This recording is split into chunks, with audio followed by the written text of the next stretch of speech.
Hey, everybody, and welcome to the Katie Weaver Show.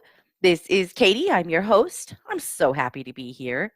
You are listening live. It is the 10th of December at 11 a.m. Pacific time. So I want to welcome you to the show. I want to let you know that we're over in the chat room. You can find it by heading over to 12radio.com. That's number 2 radio.com. Click on the chat button, and you'll be reading the Facebook chat, and our talented and valiant producer Scott is standing by, and he'll gladly let you in the room. So that's how it works. I also want to let you know that I am live streaming this event from the chat room. So if you'd rather watch than just listen, you're welcome to come into the chat and find that. If you'd like to watch the live stream later, I will upload it to my YouTube channel later today, and that is Domestic Mystic on YouTube. So boom. That's the way to find it. So I would love to see you guys. And by the way, in the chat room, you'll see a little banner at the top of the page that says The Katie Weaver Show. That's where most of the chatting is happening. And if you would like to make a comment or ask for a reading, that's the place to do it.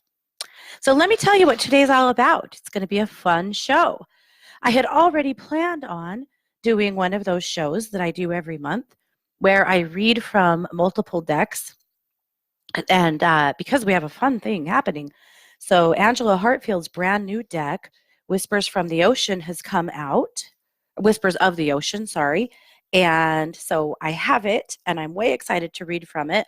I had to wrestle it away from Scott because he thinks it's his and that we can't have it, but we have it.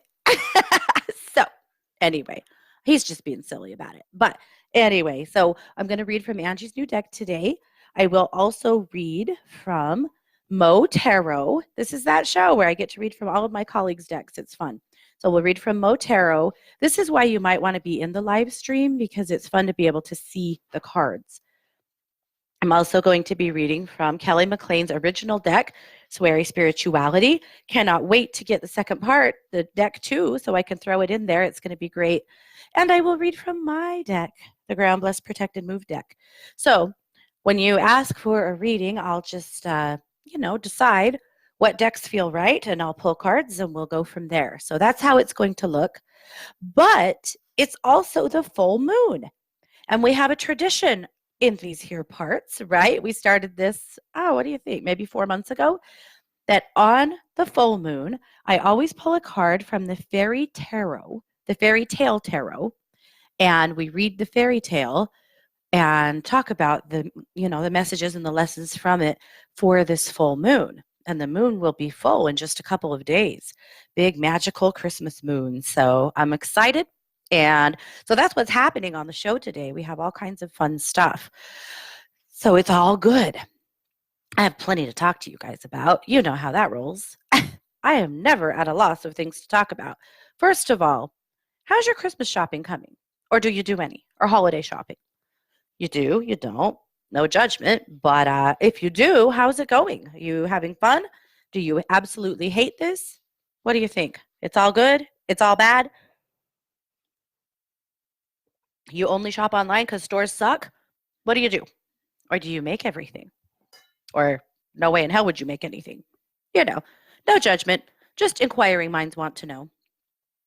This is the first year in a while that I haven't done some pretty big homemade gifts. Last year I surprised my family with my book, Annie's Girls, that of course was a book that my mom wrote. And okay, sorry, got sidetracked. A book that my mom wrote began, and I finished. Most of you guys, I think, already are very aware of that and have read it. And I did promise you a sequel, and the sequel is still forthcoming. I haven't forgotten about you. I have just, this year has been weird. I'll be completely honest. This is what happened. Yeah, I think it's good. These are good things to talk about. I was talking on Sunday on my Church for the Rest of Us broadcast that I do on Sunday mornings about how we come across on social media very different from, who we maybe actually are, or we only share the good things. We never talk about our hardships, and We give people a false impression that our lives are all butterflies and roses when they probably aren't. And that's not necessarily a bad thing. I'm a fan of focusing on positive things. I really am. But I also think that sometimes it's good to talk about our hardships because that's the way we help each other and it's how we grow together, right? And so you'll rarely hear me talk about hardships because that's not really my job. My job is to uplift, right? And to bring joy. And so that's what I do. But I do think sometimes it's good to talk about everything in our worlds because that's how we are authentic with each other. That's how we are real.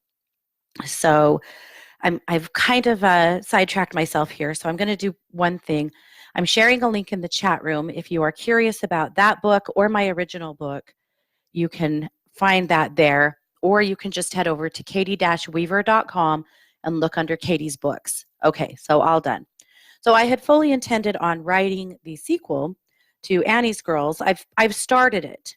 There's a lot of it. It's written in my head, and there is some of it on paper. The chapters are organized. Like I've done some of the foundational work.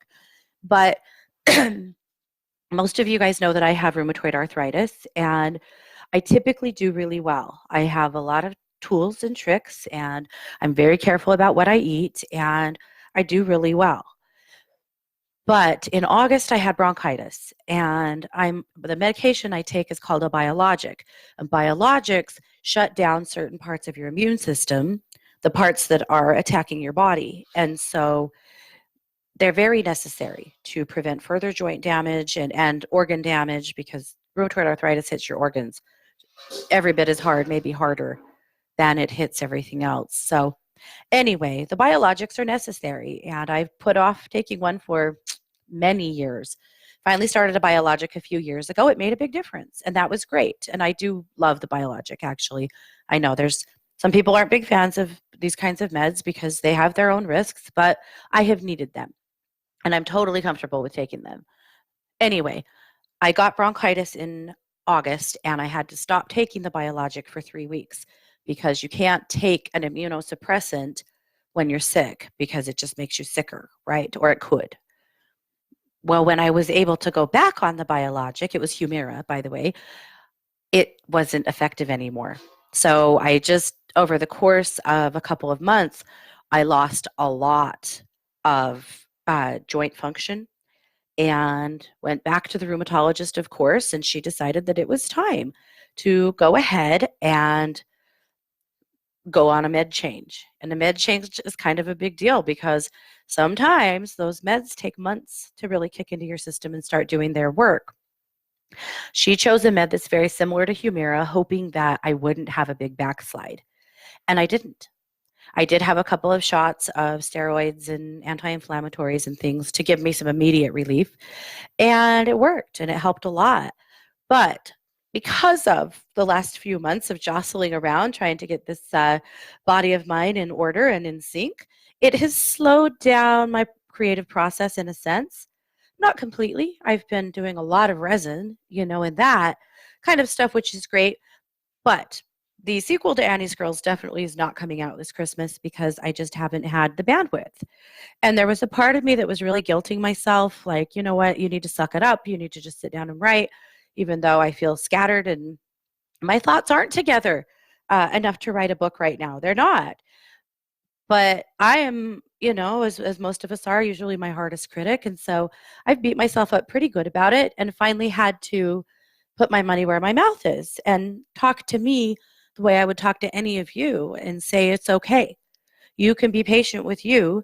That book's going to emerge when it's ready to.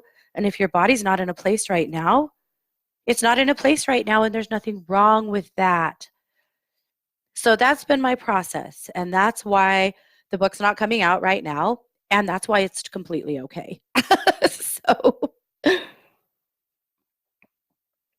that's where it's at for me. Now, good news, I'm doing awesome.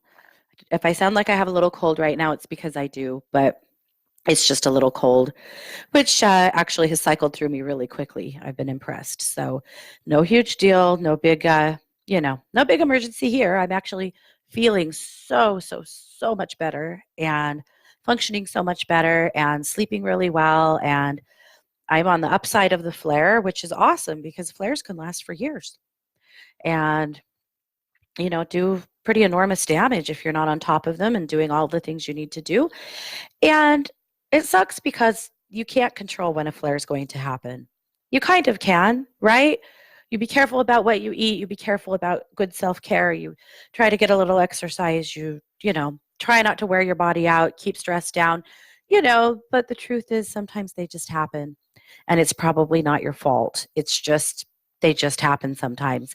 And so when I first started to flare, I was so mad and so frustrated. But again, I had to go to a place where I could forgive my body. I have many times felt like I just wanted to separate my spirit from my body. I don't want to be in this thing. And I don't mean that in a I don't want to live here kind of way. I just mean that I didn't really want to own this vessel because it has pissed me off. Right? But that's not good for me either. It's not good for anybody because a mind, body, and spirit approach to wellness really is the most effective way.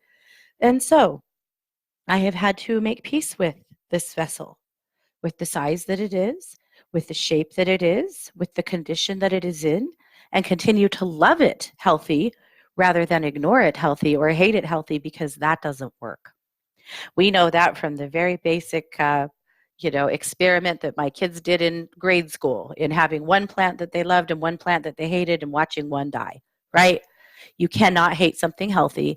And I've had to work really hard on loving this body healthy, even though occasionally she drops the ball for me and lets me down. And you know what? It's okay because that's what bodies do. And I have to find a way to be cool with that, be kind and gentle, and not be so hard on myself. So that's been my process. That's what I've been working on, along with lots of other things, because I always have 100 irons in the fire. I like that. I function well that way. But it hasn't written a book, that's for sure. However, the book will write herself when she's ready. I know this. That's how it works for me. So occasionally my body has to be the priority. It just is. It's how it is, and it should be that way for you guys too. I'm very fortunate, of course, that I work from home. And so I can work. I can always work. And the funny thing is that, and maybe it's not funny, I guess it's a blessed thing that my gifts, my intuition,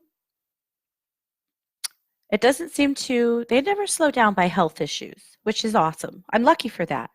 I have friends and colleagues who have felt like when they are ill, or if their body's not functioning well, that their gifts aren't either. And that's really unfortunate. For me, that's not been the case. In fact, sometimes I feel like when I'm a little more compromised, I'm a little more psychic,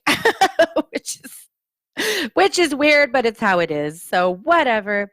Anyway, I wasn't planning on sharing that whole story today, but something asked me to, which probably means that somebody needed to hear it. So there you go. All right. So moving forward. So yeah, shopping this week has been a little weird, or this year has been more shopping, less making, partly because my hands haven't been interested in a lot of making, but mostly just because I have not been, haven't necessarily been able to make as much, which is cool, right? So, which isn't 100% true because Scott and I have an enormous project on our hands right now that I'll share with you later, but just not. The year before, I gave my sister's Ground Bless Protected Move, the deck that I finished for us that was almost done, and I finally published it. And then last year, Annie's Girls. So no big multimedia deal this year, but that's okay. Anyway, let's keep moving. So I want to draw your attention briefly to Luminous. This, of course, is the magazine that I publish every single week with my colleagues over at One Two Listen. By the way, we have a brand new contributor starting next week. I'm not going to tell you who it is because I don't think I should, but I'm going to let her join next week, and you guys will be able to, you'll see, you know her, you love her. It's going to be great. I already have such great contributors as it is. So I just posted a link in the chat. You can also find Luminous by heading over to katie-weaver.com and clicking on the Katie's Magazine tab or Luminous Magazine tab. So I just wanted to share a couple of things. We have all of our new art for December. I would not be more in love with the art for December. Not gonna lie, I have scrolled through the whole thing several times just to look at the art because I love it so much. I am blown away by the ability that these graphic artists have to create light light in photos. And I love it so much. And it is luminous, isn't it? So lots of light in the magazine this month. And of course, this art will stay for the month. I called the magazine this week the Comfort and Joy Edition because this is a time of joy, and not always, but I am challenging you and asking you, what brings you joy? What could bring you more joy? What could be stealing your joy? Let's get you to a place of joy, right? Right. Okay. I shared a story about a prophet, or not a prophetic, oh my goodness, that's funny, about a dream that I had a few days ago that I woke up laughing so hard that I woke Scott up and had to share the whole thing with him in the middle of the night because it was just so funny. Every time I think about it now, I'm still laughing my head off. So I'm not going to tell you because we don't have time. I don't want to short us from our readings, but you can go in there and read that at some point, and maybe you'll think it's funny. Maybe you won't. Maybe you'll think if that happened to you, you would be damn mad. It could be. I won't do it to you, I promise. Or maybe I did in my dreams. I don't know. Kai shared an article about the art of holiday shopping. I loved it. Thank you, Kai. I've had shopping on the brain as well, of course.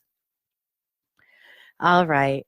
I did share my tip. The tip this week is about essential oils for grief and loss. I have to re-put that in there. It didn't come out very well. I didn't notice that till right this minute. This is a hard time of year, you know? Not for everybody, and kind of for everybody, because even if you're in a place of joy, you feel your loss more acutely this time of year. You just do. So 3 essential oils for grief and loss: rosewood, bergamot, and cypress. Those are all really good. They work great as a team or by themselves. You can diffuse them, you could rub them in your heart chakra. Great oils to comfort your heart this time of year if you're feeling a bit of that grief and loss. And you may be. You may be. I have always thought since I lost my folks that the holidays are a little bittersweet. And hopefully more sweet than bitter, you know? But they are a little bittersweet if you have a loss in your heart. So I share that with you because I hope that it helps you too. Yeah. So that is luminous this week. There's a Jenny honoring ourselves by creating our own holiday traditions, which I adored. I thought the idea of having some traditions with myself is an awesome idea. I have plenty with my family. But what do I do just for me this time of year? I couldn't think of anything that I go, this is the thing that I just do for me. It's singular. It has nothing to do with my family. It's just, you know, the thing I do to help myself out. I couldn't think of a thing. So because of that, I feel like this is a really good topic for me to think about and to move forward with. So thank you, Jenny. You made me think. I will be back to report, hopefully, what I did decide to do for me. Pardon me. Okay.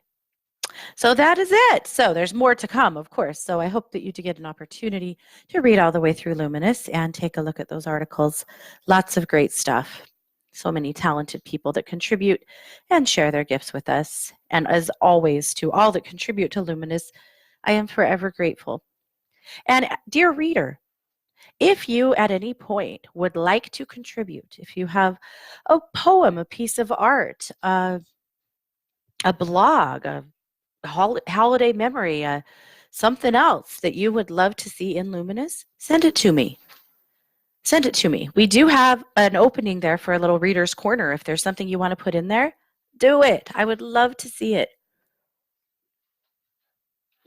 I'm a big fan of celebrating everybody's gifts. All right, let's take a little bit of a peek into the chat room here. Okay. So Anna, you are such a doll. So I'm comfortable sharing this on the air since you did post it in the chat room, but she purchased the big uh, orb, the big sphere that I had over on Etsy, the charm for love that was full of roses and copper and rose quartz, and it was enormous and gorgeous. And I was overjoyed, Anna, to get to send you that. And I'm so happy that you got her. I can see you're posting pictures in the chat. And isn't she lovely? So very fun. How exciting. I'm so glad. Okay, very fun stuff. Okay, well, let's look at our fairy tale. Our fairy tale this month is one that you might know. So don't forget, that's what this is. This is about the full moon. So the full moon's coming in a couple of days. This is from the Fairy Tale Tarot. So I pulled a card asking, what do we need to know about the upcoming full moon? That's the question I asked. So the card that I pulled is the Seven of Wands. I'll give you guys a good look at it. There's a boy in a cage. You're going to figure this out really fast. There's a boy in a cage. There is a girl pushing someone into a fiery oven. Have you figured it out yet? You probably have. The fairy tale is Hansel and Gretel. It is German. The focus of this story is facing problems, overcoming obstacles, and tactical thinking. So one big drink of tea here. What are you guys drinking today? I forgot to ask. I'm drinking Constant Comment because it's truly one of my favorite teas ever. Yep, because it was my mom's favorite tea. Aren't we funny? Maybe I'd like other things better. I don't know. Because I drink this one because my mom did. And I love that because it reminds me of her. And that's enough. Okay, let's read our fairy tale. Once upon a time, there was a poor woodcutter who lived with his wife and their 2 children named Hansel and Gretel. A great famine gripped the land, and soon they were down to their last loaf of bread. One night, the woodcutter's wife told her husband that they should abandon their children in the forest. We can barely survive on what we have, she said. Let them fend for themselves. The husband refused, but his wife was so persistent that he broke down sobbing. The children heard every word through cracks in the wall. Hansel reassured his sister that they would be okay and began to come up with a plan. That night he snuck out and gathered pebbles by moonlight. In the morning, their mother gave them crusts of bread and told them they would be going to the forest to gather wood. As they walked, Hansel lagged behind and left a trail of pebbles so they could find their way back home. I did not know this about the mother. Holy hell. Okay. It was getting late when the mother built a cozy fire and suggested that the children rest. But when they woke up, their parents had vanished. The full moon helped them find their pebble trail, and by morning they had reached the door of their parents' cottage. The father was delighted to see them, but their mother scolded them before reluctantly letting them in. That night, the children heard their parents argue, as food was scarcer than ever. The new plan was to lose the children in the deepest part of the forest. This time, Hansel tried to go outside for pebbles, but the door was locked. Hansel told Gretel not to fret as he thought of what to do. At the crack of dawn, the children were roused out of bed, given crusts of bread, and led into a strange, dark part of the forest. Hansel crumbled his bread and left a trail along the way. Again, they fell asleep by the fire, only to wake up alone and hungry. The children tried to find the trail, but the birds had scattered across the forest floor and absconded with the crumbs. The frightened children walked through the shadows of the trees until a singing bird could be heard through contorted branches. The children followed the bird as it flew, leading them to a cottage. But it was no ordinary cottage. It was one made of gingerbread. The famished children could not resist and began nibbling on the trim. Suddenly, an old woman opened the door and salivated at the sight of the children.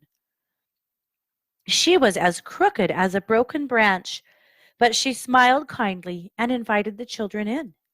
She seated them and brought delightful treats to the table. The hungry children felt giddy as they gobbled up piles of pancakes and fresh apples.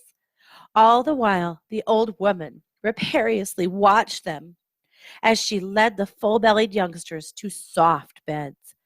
But while they slept, the old woman's true intentions became clear. She was a wicked old hag who ate children.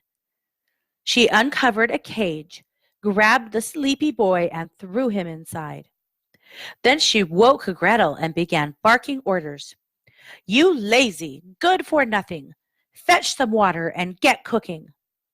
The old woman fed Hansel endless pots of food in hopes of fattening him up. But after months of little change, she could no longer suppress her appetite for the roasted boy and decided to butcher him that day. Crawl inside the oven and see if it is hot enough, the wicked woman bellowed to the girl. Gretel knew the evil woman meant to do something horrible, so she played dumb. I don't know how to crawl inside an oven. Foolish brat, scolded the witch. She pushed Gretel aside before climbing into the oven herself. Gretel, who at that moment lost all fear, wasted no time shoving the woman in before shutting the door forever. She then unlocked the cage and let Hansel out. Oh, how happy they were to be free. They looked around the dead woman's house and found a big treasure chest filled with coins. They walked through the forest carrying bags of coins and eventually found their way home.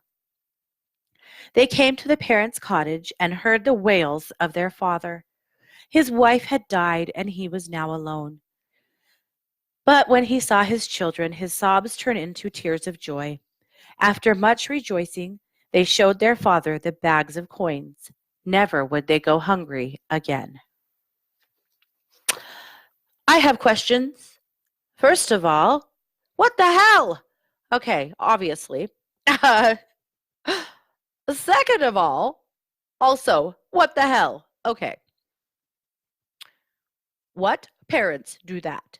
But secondly, the kids come into all of this money and they go back to find their parents? Did it not occur to them that if their mother had been living, she probably would have stolen all of their money? She probably would have gone back and put them back in the oven. Okay, anyway, whatever. Hansel and Gretel are much more forgiving than me, or foolish, or both. It's okay, either way. All right, but let's get to the lessons. Okay. All right, this is interesting. Okay, here's what the author says. She says that the oven represents the womb, a place of change and transmutation. I don't know if I agree with that. I mean, okay, maybe so. In the sense of change and transmutation, I'll give you that. But it was also a place where they incinerated their captor. And I would like to think that the divine feminine maybe isn't quite that bloodthirsty, but then again, you know, if you are defending yourself, I don't know. I'd have to think about that. I'm not sure I'm going to go there. The oven to me represented more, well, okay, let's do this. Because it struck me in the beginning of the story that Gretel was this damsel in distress, right? She was sad, she was scared, and Hansel was going to solve their problems. And the first time he did, right? The first time he did. And then the second time he screwed up. Sorry, Hansel. I know, limited resources. But the breadcrumbs, they didn't work. It doesn't matter. But at the end of the day, it was Gretel who saved the day. And the feminist in me kind of goes to this place of, isn't there a message in this story about the woman rising up, about the female being the heroine of the story. I don't know. To me, there is. All right. Anyway, let's move on and see what else she says. The mouse scurrying by, right, reminds us to take action immediately. Okay, I can get that. Gretel hadn't planned that. She wasn't planning on locking the witch in the oven. And in the moment, it probably took an enormous amount of courage because Gretel wasn't like a cold hearted killer, right? But she had to do what she had to do. Okay. The girl wears an apron signifying a good work ethic and an orange dress covered with flowers, suggesting the harnessing of inner strength. Okay. She pushes the boundaries, defeating the shadow that had attempted to cast darkness upon them. That she did do. Now, she did work for months before that happened. But, again, it seems as though she did do what she had to do. So, the major lesson from the story, as according to the author, who, by the way, is a woman named Lisa Hunt, is quick and resourceful thinking are needed to prevail under challenging circumstances. And that's the lesson that we're taking with us into this full moon, right? Not that you're going to have to probably incinerate your captor. Not that you're probably going to shove your boss into the oven in the office kitchen, right? I don't know. You're not going to do that. I think you won't. I don't think you will. However, summoning your courage, facing the shadows as they come, being resourceful, quick on your feet, and trusting yourself. Those are the lessons we're taking with us into the full moon, right? Resourceful, trusting yourself, making quick decisions or taking action when you have to, and trusting your ability to do so. That's the lesson I would like us to take with us into this full moon. That's how I'm seeing it. However, if you would like to add or challenge my interpretation in the chat room, I would be more than happy to see it. I love the idea of critical reading and critical thinking. I think it's really important work. So tell me what you think. Let's see. Ali Shaya said, I'm going to get there. She said, I've never heard it that way. I loved it. I think she was the witch. Okay, so the mother was the witch. Well, she was sure acting like one, wasn't she? Yeah. Maybe she was the witch. Well, she was certainly behaving like one, not like a mother at all. Of course, I don't know. Some of you might be thinking that you had a mother that probably would have done the same thing, or maybe did in a different aspect. So I guess I shouldn't judge too harshly. Whatever, it's okay. Anyway, pretty interesting. By the way, have you guys seen the new series on Netflix by Dolly Parton? It is a series putting her songs into like these little mini movies. They're about an hour long. It's called Heartstrings. It's on Netflix. I highly, highly recommend it. They're not Christmas movies. It's not holiday stuff. It's just awesome. So it's season 1. And I gotta say, I really hope there's a season 2. And I really hope that the night the lights went out in Georgia is one of the songs that they feature, and Fancy. Now, that would probably both be very controversial, but that's how I am. I'm just bloodthirsty like that. So, we'll see. But I loved it. But if you don't watch any others, watch the very last one called This Old Bones. I'm not going to tell you anymore. You'll have to watch it and then come back here next week and talk to me about it. Or at some point, I want to hear what you have to say about it. Because honestly, oh my God, seriously, that's all. So good. So good. So there you go. If watching piles of Lifetime movies this year isn't your jam, you might love that. Julia said, maybe incinerating ideas and situations that no longer serve you or help you grow, such as abusive relationships. Ooh, Julia, I love that. I love that. I will accept that answer. I think you're absolutely correct. Incinerating ideas and situations that no longer serve or help you grow. You don't have to throw your whole boss into the office into the oven in the office kitchen. Just the stuff, right? Just the stuff. Yep, I love it. Okay, very good. Thank you, Julia. I loved your perspective. Okay, are you guys ready? Ready to read some cards? Let's take a look in the chat. I saw lots of questions. Okay, all righty. Actually, Julia, you're going to be my first contestant, I think. How lucky. Okay. She said, love the magazine this week. If you have time, may I have a scan or a message? So I'm going to give you a message. So I'm going to start right out of the gate with these cards, with the Whispers of the Ocean cards from Angie, and I think also a Ground Bless Protect and Move card. So we'll pull one of each. So let's shuffle them up. The only downside of these cards, and it is not a downside, is that my hands are too small to shuffle them very well. So it's more of a mixing than a shuffling because that's what I have to offer. I can shuffle them, but then I'll have to put aspartame on my hands. Oh, that's only funny because that makes me sound like, well, an old lady. That's fine. I'll take it. My grandma always had to rub aspartame on her hands. Anyway, now I am her. Okay. Here we go. All right. Ooh, ooh, ooh, ooh, ooh. All right, Julia. That card is so gorgeous. All right, let's get one of these guys out. You know what I need? I need one of those things that you shuffle your cards with in like a larger form because those just shuffle like playing cards. We need a bigger one that I can just throw these cards in and whoop, they're shuffled. Or I just don't worry about it and I just trust that the right card will come out because that's what always happens. All right, here we go. Oh, nice. All right. The cards are Facing Your Fears and Strength. They're going to work beautifully together. So here we go. All right, facing your fears. Look for ways to strengthen your connection to the universe and others. Stay peaceful and calm in the knowing of who you are. Beautiful. Okay, so, and it's a lionfish, which is just cool. I love lions, they're awesome.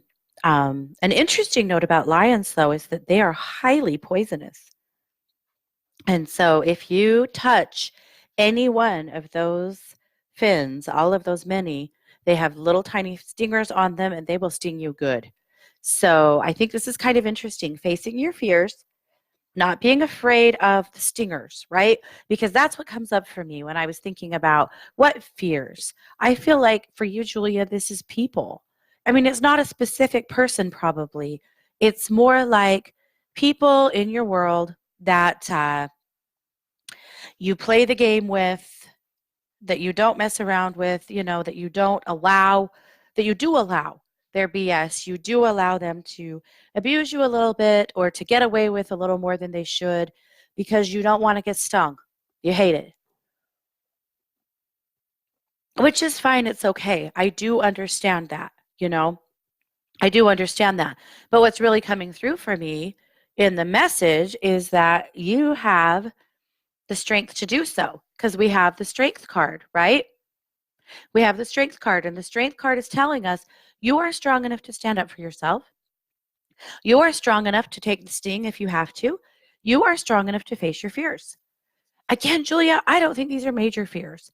I don't think this is like you're going to have to make an enormous life change or anything like that. I think this is you evaluating how people in your world have been allowed to treat you, what they get away with, and maybe setting a little better boundaries or at least saying, that's not really true about me. Or, you know what, when you say that, it makes me feel like blah, blah, blah. Or please don't bring that up ever again, or whatever it is. But this is about facing some fears. So, very interesting. Okay. So, moving forward, let's take a look. All right, Ivy. Ivy needs a card. Ivy, we're going to pull Motero for you.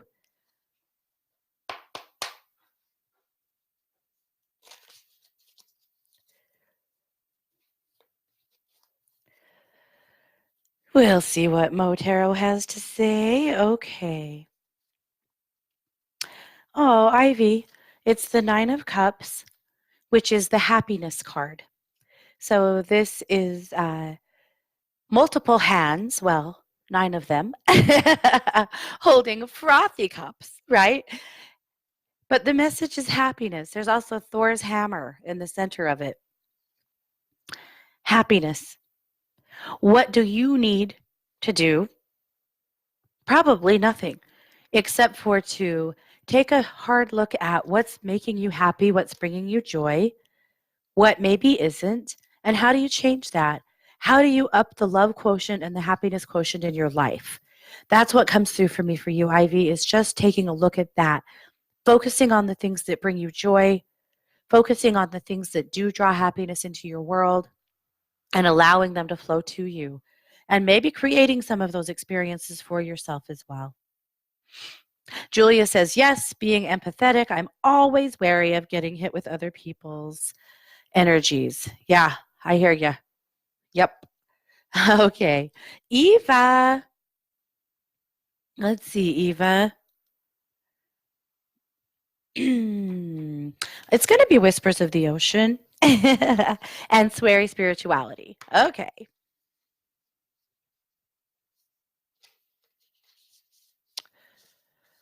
Oh my goodness. I am so clumsy with these cards. It just makes me laugh. Oh well. It is fine. It is what it is. Okay. All right, Eva. So let me pull a card from this deck, just asking what you need to know right now. And then Sweary Spirituality.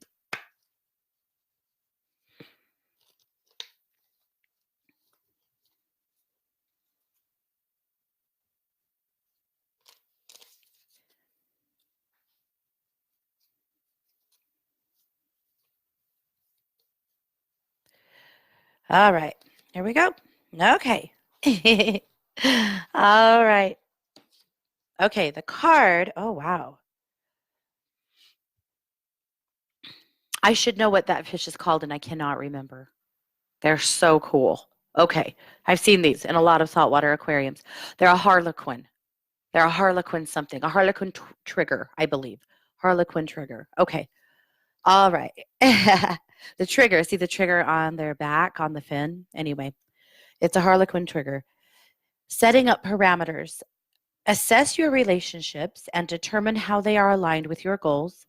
Setting boundaries requires an honest evaluation of your present relationships. So that's where we start.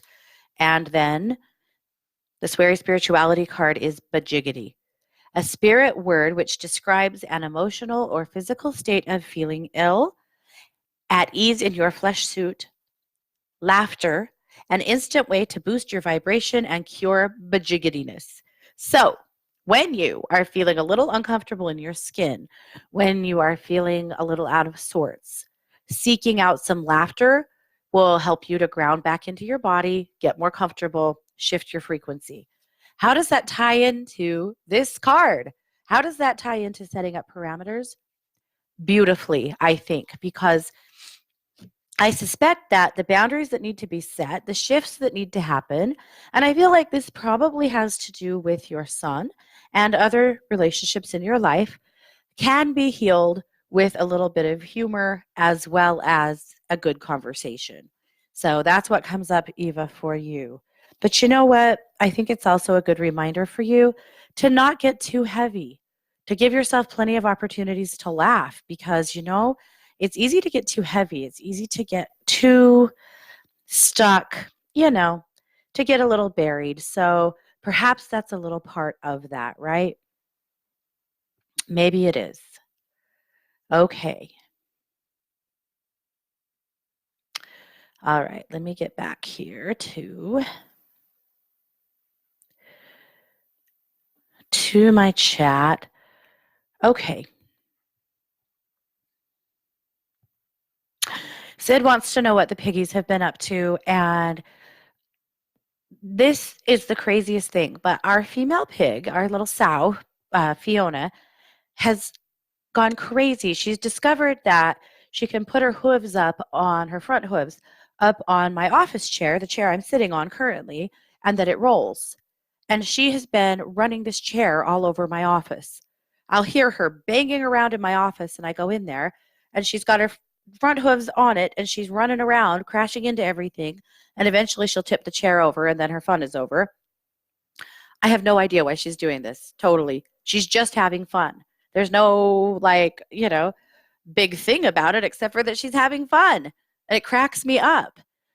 She's a little destructive to my office, and the other day she tipped the chair over, and I'm thinking was probably trying to stand it back up or make it be fun, and she tore a hole in it, so we're not friends anymore.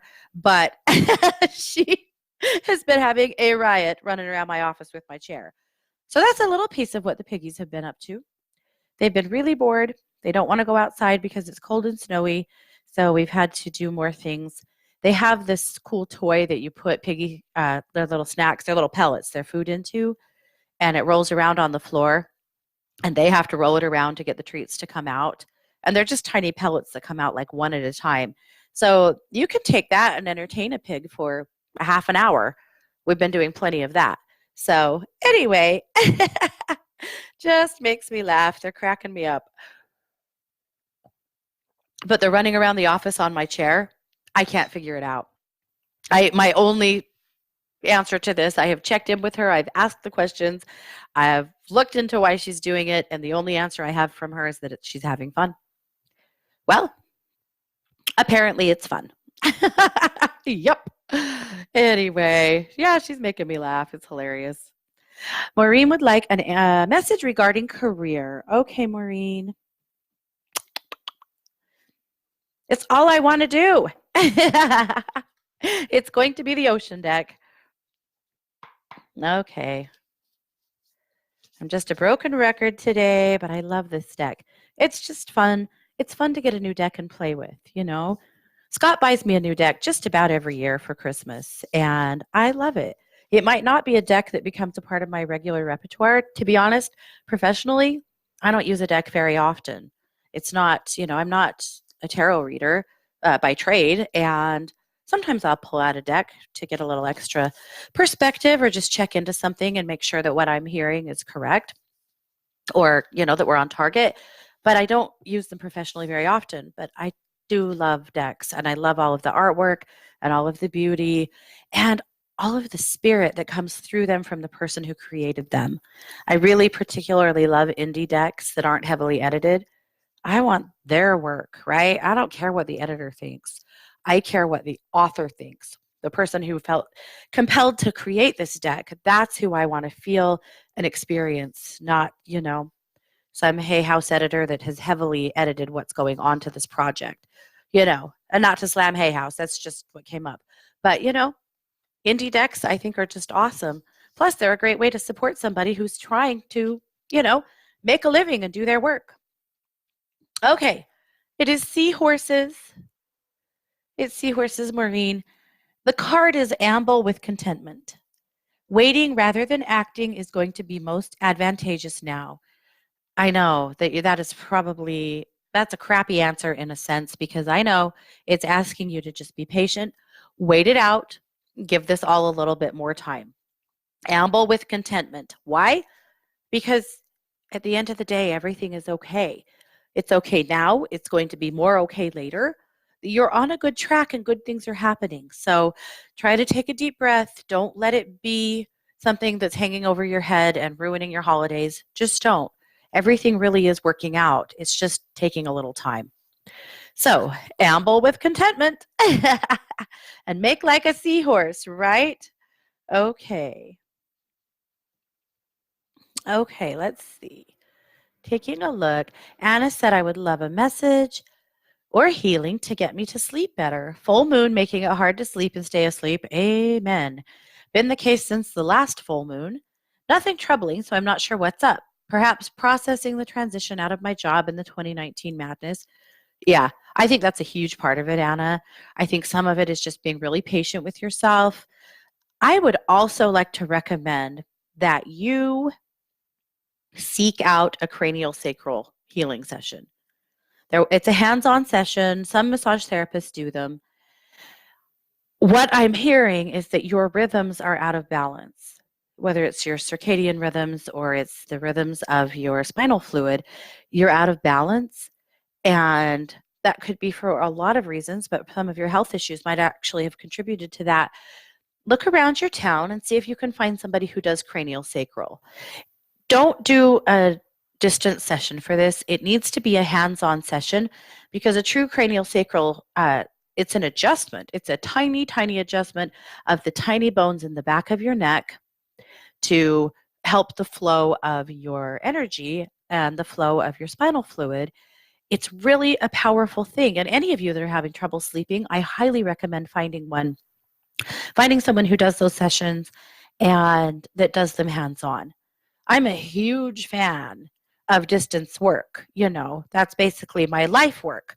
But this is a physical manipulation that needs to be done in person. Okay. Sid said, Fiona is hilarious. Pigs are so smart, finding crazy ways to entertain themselves.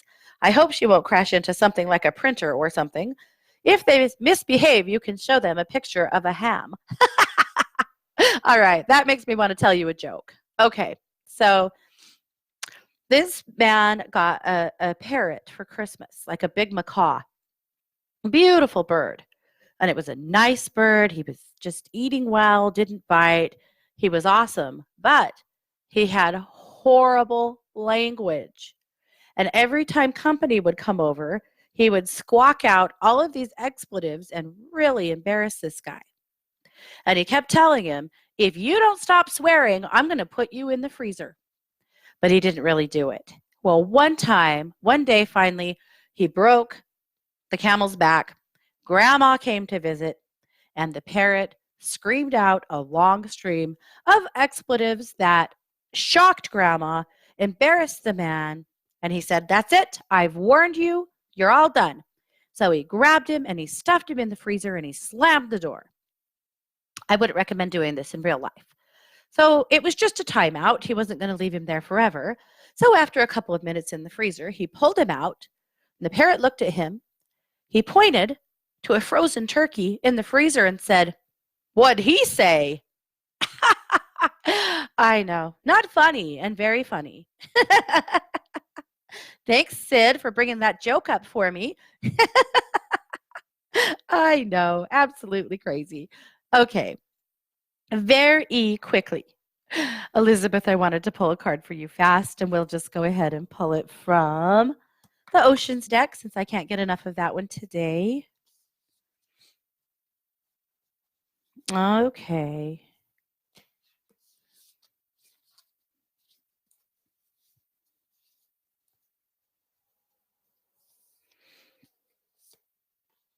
Ooh, it's a dolphin in a rainbow. There's some bubbles. There is a mountain in the distance. It's called Dancing in the Rainbow. Break free from whatever you feel is holding you back. Express happiness. Find out what you truly desire. So I'll hold the card up for anyone still in the live stream. That's what it looks like. That's absolutely gorgeous. Two things for you with that, Elizabeth. First of all, I'm going to highly recommend that you connect to dolphin energy for the next little while. It sure feels like that's something that you need, isn't it? But the other part of that is be playful, have a little fun, and don't forget that life is supposed to be fun. You were put here to thrive, not to struggle, right? And so continue to seek out the things that you thrive with. I'm going to highly recommend, Elizabeth, that you look for things that make you happy, that make you laugh, that make you soar, that have nothing to do with your job, that this is outside of work. I hope that your job does this for you. I hope all of your jobs do this for you. But in the meantime, don't make this about work. Make it about your personal life, finding more fun and joy, and connect to the energy of that dolphin. That's very powerful. Well, we have done what we do. We have definitely talked down to the end of the show. So I want to tell you guys that tomorrow, Scott has his own show. He's doing a few holiday specials, and tomorrow is the maiden voyage. It is at 10 a.m. Pacific here on 1-2 Radio, and his guest is Tamara Childs. He had a really fun interview with her to share with you tomorrow. So I hope you can join him and show him a little love. You know, he doesn't come out from behind the microphone very often. I get him out for 1-2 News, and that's about it. So very fun to see him doing his own solo show for a minute. So thank you all for being here. I'll be over at 1-2 Listen for the rest of the day and evening if you need anything. And of course, very quickly also, I'm always very quickly because I talk too much. I have accepted the calling to become a new sister in strangeness on Spam on Fridays. That's every other Friday. That's Strange Phenomena and Mysteries with Kai and Raven. So I'm so excited that I get to come back to 1-2 Radio on Fridays now. It's going to be awesome. So my first show with them will be on the 20th of December. That's going to be a blast. Thanks you guys so much for being here. Thank you for joining me. You have been listening to The Katie Weaver Show on 1-2 Radio, where we are changing the way you listen to the world.